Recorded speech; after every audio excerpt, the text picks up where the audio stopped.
Magandang araw sa lahat, lalong-lalo na sa grade 7 na mga estudyante ko. Pasensya na at gumamit na lang ako ng recorder para magkaroon tayo na isang mahusay na aralin. Ngayong araw na to, tatalakayin natin ang dalawang paksa. Ito yung isa sa mga paksa na tatalakayin natin. Ito ay walang iba kung hindi ang mga paraan ng pag-uugnay at pagkakasunod-sunod ng ideya. Gawin natin ito ng mas madali, lalong-lalo na para sa aralin na ito. Una, layunin natin ngayon na matukoy natin kung ano ba ang mga anapora, katapora at ang ellipsis. Layunin din natin na matukoy ang analepsis at ang prolepsis sa isang teksto. At inaasahan ko kayo na makakabuo kayo ng sarili ninyong halimbawa at paggagamit ng wasto ang mga ito sa inyong pagsusulat. Lalong-lalo na ngayon na ang ating aralin ay tumiikot na tungkol sa mga panitikan, lalong-lalo na doon sa mga prosang panitikan na kung saan madalas nating ma mababasa ang mga ganitong halimbawa. Unang-una sa lahat, itong analepsis, prolepsis, ellipsis, ang anapora at ang katapora. Unahin natin ang anapora. Class, unahin natin ang anapora. Class, kapag sinabi natin na anapora, ang anapora po ay ang paggamit ng isang salita o panghalip na tumutukoy sa nauna ng nabanggit pang mga salita o ideya. Kung mapapansin ninyo class, sa halimbawa natin, dumating si Maria sa paaralan. Siya ay agad na pumasok sa silid-aralan. Kung makikita ninyong mabuti, yung unang pangungusap, gumamit siya ng salitang Maria. Pagkatapos ng unang pangungusap, ang ginamit naman niyang salita ay ang salitang siya. Pinalitan ng salitang siya ang salitang Maria doon sa pangalawang pangungusap. Kapag ganito ang hanay o pagkaagawa ng isang pangungusap, gumagamit ito ng anapora.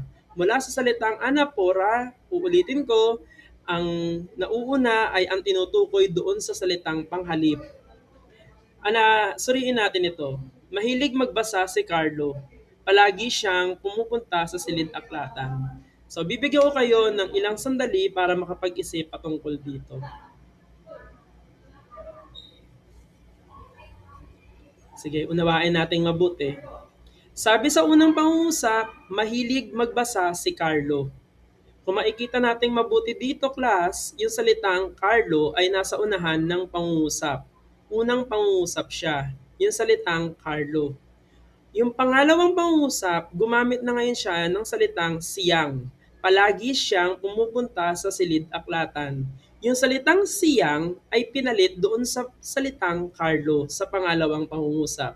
Kapag ganito ang pagkaagawa uli ng isang pangungusap, ang tawag natin dito ay isang halimbawa ng anapora. Ano naman kaya ang katapora? Kapag sinabi natin na katapora, kadalasan ito ay mas madaling maiintindihan kung sasabihin natin na ang katapora ay kabaligtaran ng anapora. Sa katapora, ginagamit natin ang panghalip o salitang tumutukoy sa isang bagay sa taong babanggitin lamang sa kasunod na bahagi ng pangungusap.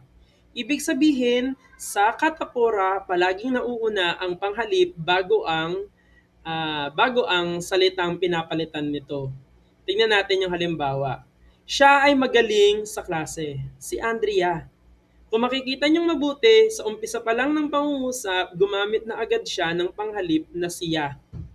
Pagkatapos ng pangungusap na to, sinunod niya yung pangalan na tinutukoy niya, si Andrea.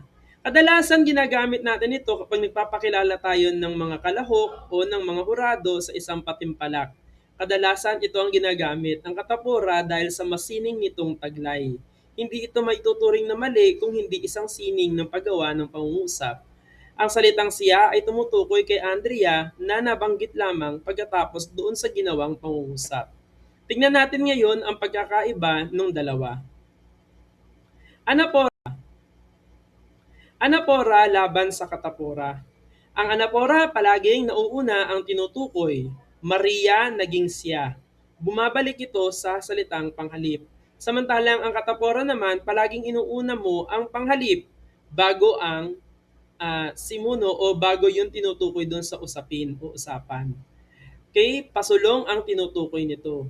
Uulitin ko ha, ang anapora palaging pabalik, ang katapora palaging pasulong.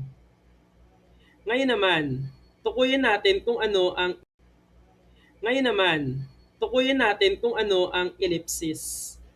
Ang ellipsis class ay isang pag-aalis ng mga salita o mga salitang hindi na kinakailangan pang ulit-ulitin para maunawaan natin ang teksto. Halimbawa, yung kontekstong ito. Kapag sinabi mong si Ana ay mahilig sa mangga at si Ben naman ay mahilig sa mansanas. Kung mapapansin ninyo, paulit-ulit yung salitang mahilig sa. Bakit hindi na lang natin tanggalin para mas maging mahusay ang pag-aagawa ng pangungusap at hindi pa ulit-ulit? Kaya ang mangyayari, si Ana ay mahilig sa mangga at si Ben naman ay mansanas. Kung makikita natin mabuti, tinanggal ko na yung salitang mahilig sa kasi naiintindihan naman natin agad kung anong gustong ipaibatid nung pangungusap na ito na parehas silang mahilig sa ganitong prutas o magkaiba man yung prutas na inahihiligan nila. Halimbawa, kung kayong bibigyan ko ng kung gagawa tayo ng sarili nating halimbawa class, um, ang paborito kong kulay ay kulay luntian. At ang paborito namang kulay ni Pedro ay kulay dilaw. Bakit hindi natin gawing simple yung pangungusap? Ang paborito kong kulay ay luntian, samantalang dilaw naman kay Juan. Aalisin na natin yung salita, yung maraming mga salita doon para mas maging simple yung pangungusap na ginagawa natin. Ngayon, diretso naman tayo doon sa analepsis. Pag sinabi nating analepsis class, ito yung mga madalas na napapanood natin at nababasa nating mga kwento na kung saan gumagamit siya ng isang technique ng pagsasalaysay na ginagawa niya yung pagpa-flashback. Halimbawa, merong isang kwento na ginagawa niya o merong isang kwento o senaryo tapos bigla siyang magpa-flashback doon sa nangyari sa nakaraan. So kapag sinabi nating analepsis, bumabalik palagi doon sa kanyang nakaraan. Halimbawa, habang nakatingin si Daniel sa lumang litrato, so yung unang pangungusap ay ang kasalukuyan. Tignan natin yung susunod na pangungusap. Naaalala niya ang kanyang unang pagkikita, ang unang niyang pagkikita, 10 taon na ang nakalipas. Kung makikita ninyo dito, nag-flashback siya doon sa nakaraan niya, 10 taon na ang nakakalipas. Ganito ginagawa ang isang analepsis. Magbigay pa tayo ng halimbawa. Hindi ko makakalimutan, halimbawa. Hindi ko kailanman malilimutan ang araw na yon. Wika ni Liza. 15 taon na ang nakalipas, bata pa lamang siya nang una niyang makilala ang kanyang guro.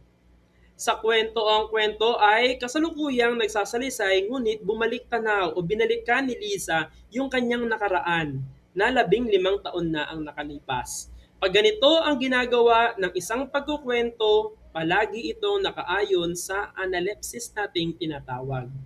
Ngayon, ano naman po ang